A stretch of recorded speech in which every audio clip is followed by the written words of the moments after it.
Le plan de Dieu pour prendre soin des enfants est d'avoir un père et une mère à l'œuvre.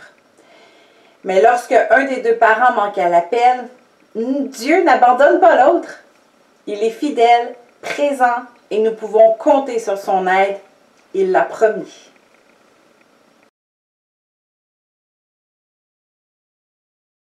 Nous allons maintenant parler surtout aux femmes monoparentales parce qu'elles sont plus nombreuses, mais le même conseil va s'appliquer aussi aux hommes qui sont seuls à élever leur enfant. Avoir 4 bras et 4 jambes pour prendre soin des enfants, ce n'est pas trop. Surtout le soir, lorsque nous sommes épuisés et que la petite dernière refuse de s'endormir. À bout de patience, il est rassurant de pouvoir demander à notre partenaire de prendre la relève. Alors, qu'est-ce qu'on fait lorsqu'on est le seul parent? Eh bien, on se tourne vers Dieu. Le Père des orphelins, le défenseur des veuves, c'est Dieu dans sa demeure sainte. Ce verset démontre clairement que Dieu est près de ceux qui n'ont pas personne pour les aider. Une femme divorcée n'est peut-être pas veuve, mais le père n'est pas à la maison et l'effet est donc le même pour l'enfant. Il n'est peut-être pas orphelin au sens légal du terme, mais lorsqu'il passe une soirée avec sa mère, il est un peu orphelin de père ce soir-là. Et Dieu promet d'être présent. Lorsqu'un enfant se réveille dans la nuit et que le père dit à la mère « Non, continue à dormir, je vais m'en occuper ». Pourquoi fait-il ça? Parce qu'il aime son épouse et qu'il veut le meilleur pour elle.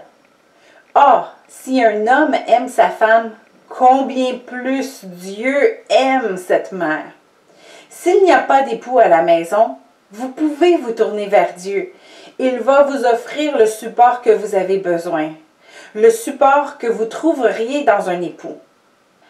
Peut-être que vous aurez tout de même à vous lever pour aller consoler votre enfant, mais Dieu vous supportera en apaisant votre enfant, parce qu'il est le Père des orphelins, et en vous donnant une nouvelle force, parce qu'il est le défenseur des veuves. Prenez l'aide de Dieu, tournez-vous vraiment vers lui, et vous verrez une différence. Comment?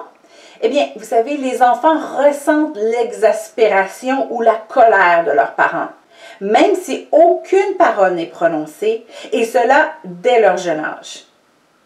Dès que vous réalisez que Dieu est avec vous, qu'il vous caresse doucement les cheveux pendant que vous tenez votre enfant, qu'il vous fait un petit massage des épaules pendant que l'enfant pleure, vous serez plus calme et vous serez dans la paix. Et cette paix, votre enfant le ressentira et il se calmera à son tour. C'est un principe spirituel, mais aussi psychologique. Et ça marche! Au lieu d'essayer de contrôler la situation à vous toute seule, voyez-vous prendre la main de Dieu et le laisser lui prendre le contrôle.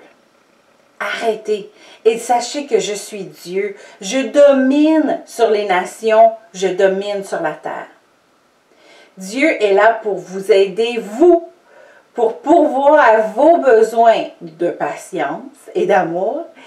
Et il est aussi là pour pourvoir aux besoins de vos enfants, comme un père le ferait. Et si vos enfants ont besoin d'être corrigés, croyez-moi, par expérience, Dieu va le faire, Dieu va leur parler. Faites confiance à Dieu. Il a promis d'être le soutien des orphelins et des veuves et il tient toujours ses promesses.